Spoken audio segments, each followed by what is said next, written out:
Bueno, doctor Tomada, ¿nos puedes contar cómo ve las políticas del oficialismo hoy? Bueno, me parece que de la única manera que uno puede verlas es con una gran preocupación y sobre todo si en particular enfocamos sobre el mundo del trabajo. Lo que hemos observado en este año y medio, más de un año y medio, Ujú. que llevamos de gestión es que por un lado hay un aumento de la desocupación, una muy baja creación de empleo registrado y en cambio una fuerte presencia de la precarización laboral, ¿no? Ujú. Si vemos cualquier gráfico, vamos a ver que lo que acá se está llamando crecimiento del empleo es en realidad crecimiento del monotributismo, crecimiento de los trabajadores autónomos, y dentro del trabajo registrado crecen los contratados y el personal por agencia. Claro. Eso lo único que significa es que hoy en la Argentina ha aumentado la precarización. Pero no es lo único del mundo del trabajo. Si nos fijamos cómo ha caído la participación de los asalariados en el Producto Bruto, que ha empezado después de 12 años a retroceder, mientras creció durante 12 años, empezó a bajar en estos últimos 2 años, también acompañado por una pérdida del poder adquisitivo del salario. Si uno suma lo que se ha perdido el año pasado, solamente en el 2016, prácticamente cada trabajador ha perdido un mes de sueldo. Claro. Es decir, trabajó 12 meses y cobró 11. Y con respecto a la capacidad adquisitiva del salario de este año, bueno, de alguna manera podemos decir que hay una incógnita, porque la mayoría de los convenios se firmaron con cláusulas gatillo, Claro. y estamos viendo una inflación que no cede, con lo cual otra vez, por segunda vez, este gobierno hace pronósticos, pretende imponer techos en las negociaciones salariales que después son los techos superados, pero a su vez el nuevo nivel de la convención colectiva es superado por la inflación. Es un doble retroceso, una doble mal pronóstico de este gobierno. Volvemos a la frase histórica que los salarios van por la escalera. Sí, van claramente, van por la escalera. Lo que ocurre es que esa frase muchas veces se decía en un sentido que era algo que ocurría. Acá no es que ocurre, acá se planifica. Claro. Acá se toma la decisión política, porque es uno de los objetivos fundamentales de este gobierno, que el salario retroceda, que el salario baje su nivel, como también se plantean que bajan las jubilaciones, como también está retrocediendo la capacidad adquisitiva que tenía la asignación universal por hijo. En fin, este es un proceso que tiene aire de ya visto, aire de ya conocido, y lamentablemente cuando recordamos eso no podemos menos que referirnos a la década del 90 y su cierre en el 2001. Doctor Tomada, quien puede estar viendo el video dirá, tal vez Tomada lo dice porque hoy es el partido de la oposición, porque no le gusta a Macri, porque no está de acuerdo con sus políticas, porque son dos cosmovisiones del mundo y del hombre completamente distintas. ¿Usted qué podría referir en este sentido para quien tiene esa visión? En primer término, que es cierto. En primer término, que es así, porque tenemos distintas visiones. Yo he tenido, si usted quiere, el orgullo, el privilegio o la suerte de trabajar para un gobierno que había colocado al trabajo como un eje fundamental de su gestión. Entonces nosotros, cuando había un conflicto por razones de despidos o que pudieran significar despidos, nuestra tarea era conciliar ese conflicto para resolver que no hubiera esos despidos, para que no se perdieran fuentes de trabajo. Cuando una empresa anunciaba que iba a tener que despedir o cerrar la empresa, ahí estaba, no el Ministerio de Trabajo solo, el Ministerio de Trabajo porque ahí ocurría el tema, pero con la ayuda y con la participación de todos los demás áreas de gobierno concernidas, ¿no? Que tuvieran que ver por ahí con la FIP, por si había un problema presupuestario, con el Ministerio de Industria si había un problema productivo, con el Banco Nación si había un problema crediticio, en fin. Era otro contexto, era otra mirada, entonces sí, claro, tenemos diferencias. Pero también quiero decirle que tampoco esa distinta mirada es la única razón. Sí. Son los datos, son los números de ellos, para no entrar en discusión. Son los números que produce el propio INDEC, son los números que produce el Ministerio de Trabajo, que continúa con las series que nosotros llevábamos a cabo, lo que nos permite hacer comparaciones. Así que, y después, el tercer elemento, ya no ni la postura política ni los datos, es la gente en la calle. Claro. Es la gente en la calle, es la gente que yo veo cuando voy a reuniones de delegados en fábricas o cuando nos encontramos en algún otro ámbito con comerciantes, por ejemplo, de la ciudad de Buenos Aires, que están bajando las persianas. Piense usted que en el país se han cerrado el equivalente a 7 empresas por día. Y eso es puestos de trabajo que se pierden. Entonces, mis reflexiones, los números, se sostienen en eso. Al respecto de las críticas que se recibía a la gestión de Cristina Fernández de Kirchner, que los últimos años, si tomamos el 2011 al 2015, no se habían registrado nuevos puestos de trabajo, ¿qué es lo que nos puede referenciar en ese sentido? Está mal lo que voy a decir, pero es lo que me nace, que la verdad que terminen con eso, basta. Los otros días lo dije por televisión, han querido y lo han logrado, debo reconocerles ese mérito. Han instalado esa idea de que durante 4 o 5 años en la Argentina no se creaban puestos de trabajo. Si usted me permite, voy a hacer lo mismo que hice en televisión. Miren este gráfico. Este gráfico está hecho con datos actuales del Ministerio de Trabajo. Esto es lo que ha pasado con el empleo durante ese periodo. Entonces, me parece que el gráfico es lo suficientemente claro como para terminar con esta historia de que no se creaba. Ese gráfico es del Ministerio de Trabajo, dice usted. Absolutamente, con datos del actual Ministerio de Trabajo. Ha Bien. sido convalidado por el Ministerio. Entonces no pueden seguir repitiendo. Peor es lo que hacen ellos. Decir que está creciendo el trabajo registrado cuando lo único que crece es el trabajo precario. Según su experiencia, si vemos o tratamos de hacer una analogía, hay un correlato que también es cierto que crece la lista de importadores, ¿no? Bueno, es que lo que ocurre en el mundo del trabajo, por eso le digo que no decía antes que no era una casualidad, sino era una causalidad. No es posible que al empleo le vaya bien en un país donde las decisiones del gobierno en materia de política económica son en contra del empleo. Parecería que hubieran tomado la batería de medidas reconocidas mundialmente en la Organización Internacional del Trabajo que dañan al empleo en un país y las estuvieran poniendo en marcha en Argentina.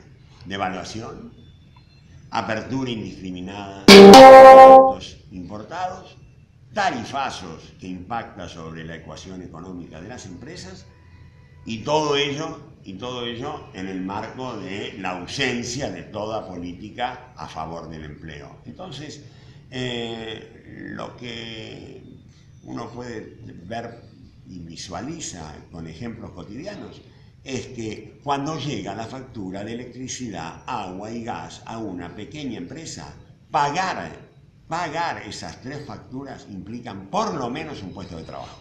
Por lo menos es un puesto de trabajo menos. Sí. Y lo llaman y le dicen, Juan, yo te quiero mucho, la verdad, con el alma, pero no tengo que pagar las facturas, porque me la cortan. Así que el trabajo que hacía vos lo va a hacer Pedro y en parte lo voy a seguir haciendo yo. Esto es lo que está pasando hoy todos los días. Para decirlo fácilmente, usted nota que hay una constante en esto porque el Ejecutivo vetó la ley antidespidos, la ley de ganancias fue bastante cuestionada también, la ley de aseguradoras de retiro. Hablamos ley de ganancia y después aseguradoras de retiro, exactamente, las ART. Entonces, hay 3 puntos allí que son nodales y ahora sobrevuela el fantasma de la reforma laboral. ¿Usted cree que son parte de capítulos de un mismo libro o son casualidades que la coyuntura lo necesita? No, son capítulos de un mismo argumento al que le faltaría la letra. Y la letra la da el presidente de la Nación con sus permanentes declaraciones en contra de los trabajadores, por el ausentismo, por la conflictividad, contra la justicia laboral, contra los abogados que defienden a los trabajadores, todo este conjunto de gente para el cual el presidente ha acuñado una palabra, lo llama mafia. Sí. Curiosa palabra, sobre todo en boca del presidente.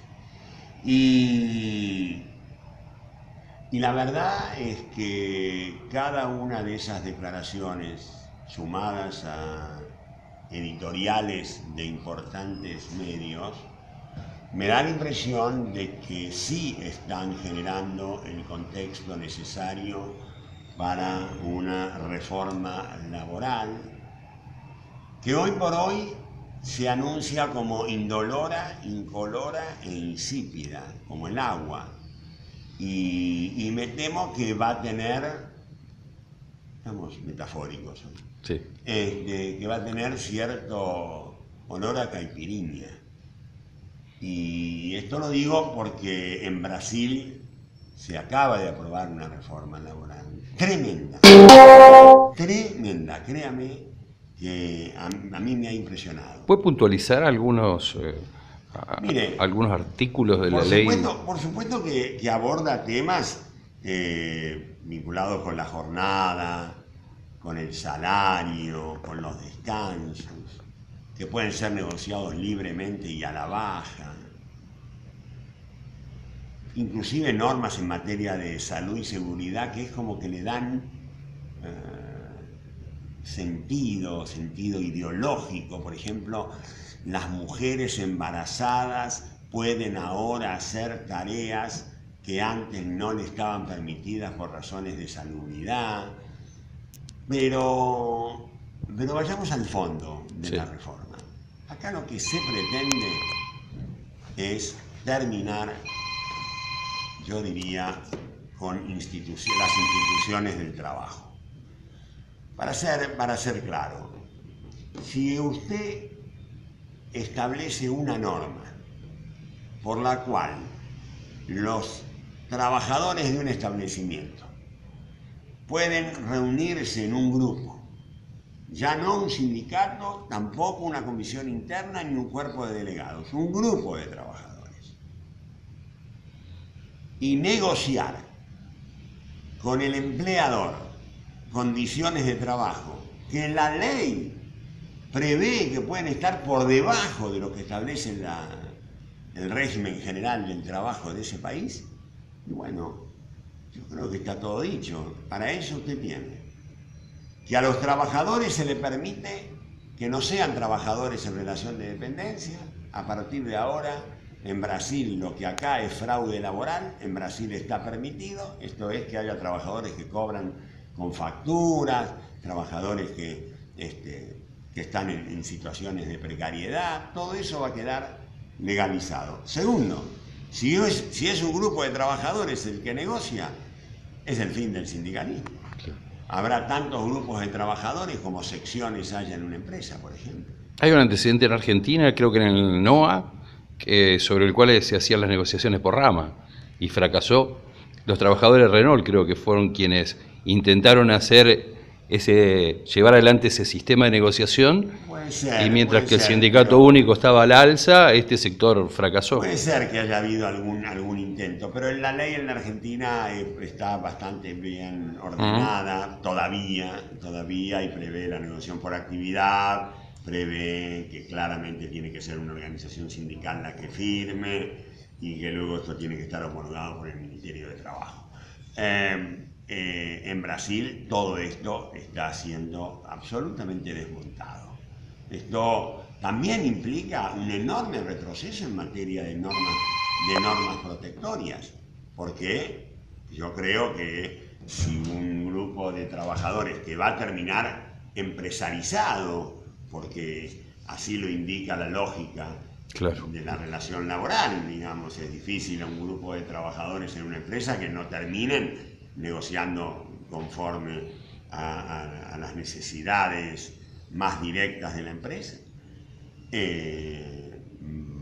Me parece que queda poco espacio para, por ejemplo, las normas del derecho de trabajo. Así que cuando esto pasa en Brasil, nosotros debemos prestar mucha atención, porque no tengo duda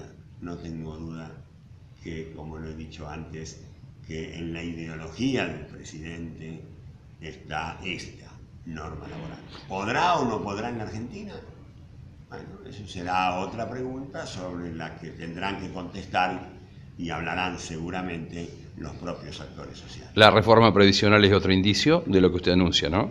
O por lo menos denota cuál es la intencionalidad. La reforma previsional lo que tiene como característica es seguir el mismo derrotero que viene siguiendo el tema de la reforma laboral. Muchas declaraciones, algunas inocentes, algunas que se desdicen, algunas que hablan de subir la edad, otros que dicen que hablan de modificar la movilidad jubilatoria para seguir las indicaciones del Fondo Monetario Internacional, y uno ve que todavía no hay ningún texto, en ningún lado hay nada claro, pero sistemáticamente, una vez cada 10 días, así, va apareciendo. Alguien habla sobre la reforma laboral, otros hablan sobre la reforma previsional. Siempre en la misma dirección. Son globos de ensayo, son pruebas de acierto y error para ir tanteando las respuestas. Y en ese sentido, vale señalar la reciente declaración de la CGT, porque claro, es un tema que le involucra muy de cerca y creo que va a tener que ser bien clara y muy explícita en sus declaraciones y en su actuación, la CGT y el resto de las organizaciones gremiales. La CGT ha dicho que defienden la plena vigencia de la ley laboral, de los convenios colectivos, de la ley de asociaciones profesionales, de la justicia laboral y de la seguridad social. Y también señalan con énfasis que la quita o el retroceso de los derechos fundamentales de los trabajadores no va a ser motivo de negociación.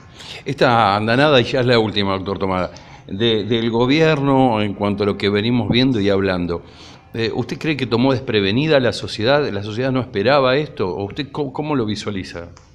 No, me parece que nuestra sociedad, después de 12 años de gobierno, estaba con un nivel de conciencia importante, por lo menos en los sectores más vinculados al trabajo productivo, más vinculado a la industria, que es, digamos, más el corazón del empleo. Por eso este gobierno se ha dedicado sistemáticamente, durante los 18 meses, a hacer bajar el empleo industrial todos los días. No ha habido mes donde el empleo industrial no haya retrocedido. Y esto va en dirección a golpear el núcleo duro de eventuales resistencias por parte de los trabajadores. Esto, como decía Videla, si cerramos fábricas se termina el peronismo. Claro, la misma concepción. Y no es casual. No. Y creo que en esos sectores había conciencia muy clara de lo que podía ocurrir. De hecho, en el año 2016 ha habido una serie de actos de resistencia importantes que van desde las cuestiones directamente obreras y de los trabajadores, pero también de los movimientos sociales, también del 24 de marzo por las políticas de memoria y verdad y justicia, en defensa, por otro lado, del presupuesto universitario, o las mismas movilizaciones en defensa de los derechos de la mujer y de la igualdad de género. Me parece que son todas expresiones de un estado de conciencia de la sociedad frente al cual a este gobierno le va a ser más difícil avanzar. Y no tengo duda que lo va a intentar de todas formas. Por eso es tan importante el proceso electoral que estamos viviendo.